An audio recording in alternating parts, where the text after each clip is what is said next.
لما الناس كلها تجمع ان هي ما بتعرفش تسوي الديك الرومي وبيطلع معاها مسخ جدا، او بيطلع معاها اللحمه بتاعته مش دابه وطعمه مش حلو، سواء في البيت سواء هتاكلي بره، فهو طالع معاهم مش حلوه خالص. مش جاي معاهم. لا، يقولك اللي يقولك البط احلى، واللي يقولك اللحمه احلى، واللي يقولك الفراخ احلى. طب انا في الفيديو ده هديكي كل التفاصيل اللي يخليها اللحمه تطلع معاكي دايبه، التتبيله واصله لغايه اللحمه من جوه لغايه العظم نفسه. هتشوفي الذوبان، هتقطعيه كده زي البروستو زي ما انتوا شايفين، طعمه جميل جدا، قصدي زي الروستو، طعمه جميل جدا، دايب جدا، يعني مش عايزه اقول لكم. وتعالوا نبدا الفيديو. اول حاجه احنا معانا الوزن هنا من 8 ل 9 كيلو. اول حاجه لازم اعملها كده، اسمي وافضل انغص بيه بالسكينه، وابتدي احط التتبيله الاولانيه. احنا هنا معانا 3 تتبيلات. التتبيله الاولانيه عباره عن 3 معالق ملح، 3 معالق سكر، معلقه كبيره بهارات خشنه، وشويه لورا. وهنبتدي ندوب الكلام ده كله مع بعض. اول ما ابتدي ادوب الكلام ده كله مع بعض، هحط نص كوبايه خل. نص كوبايه الخل دي بتدوب اللحمه شويه، والتتبيله دي مش هحطها في اقل من 12 ساعه. 12 ساعه، وافضل اقلب في شمال ويمين كل ساعتين، اجيبه على جنب. التتبيله التانية عباره عن ايه؟ كلنا عارفينها، عشان كده مرضيش اصور.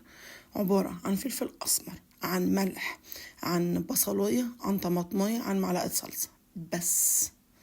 وابتدي اتبل الجلد كله من بره ومن جوه. التتبيله بقى التالتة، وهنبتدي هنا اهو، ميه بصل مع 3 معالق او معلقتين كبار صويا صوص، معلقتين كبار دبس رمان، ومعلقه كبيره عسل ابيض. وعلى حسب ايه؟ على حسب الحجم كمان، كل ما الحجم بيزيد كل ما بتزيدي الخلط. وهبتدي بقى احط خل واحط زيت، كل حاجه من كل ما بقولها دي نص كوبايه.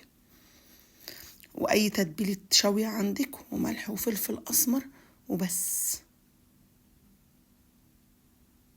وهبتدي اصفي التتبيله دي خالص، اصفيها مره واتنين، مش مره واحده كمان، مره واتنين، لغايه ما احس ان هي دايبه. بصوا انا دوبت اللي كان واقع في القعر ده وصفيته تاني.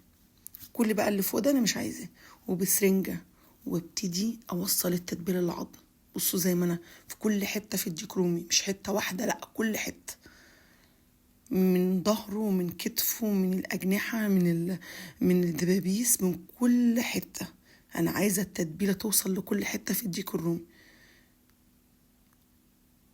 وهو هيقعد في التتبيله دي مش اقل من ليله كامله.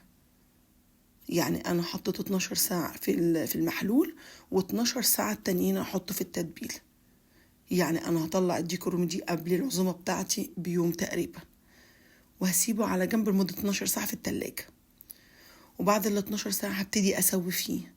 ادخله على درجه حراره، اول حاجه درجه حراره عاليه، وبعد كده درجه حراره وسط، وابتدي اسيبه. هيقعد معاكي من 4 ل6 ساعات.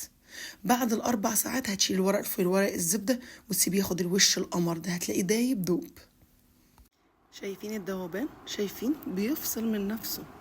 لو وصلت لغايه الفيديو لغايه الحته دي، ما تنسيش تعملي اشتراك ولايك وتفعلي زر الجرس. باي باي.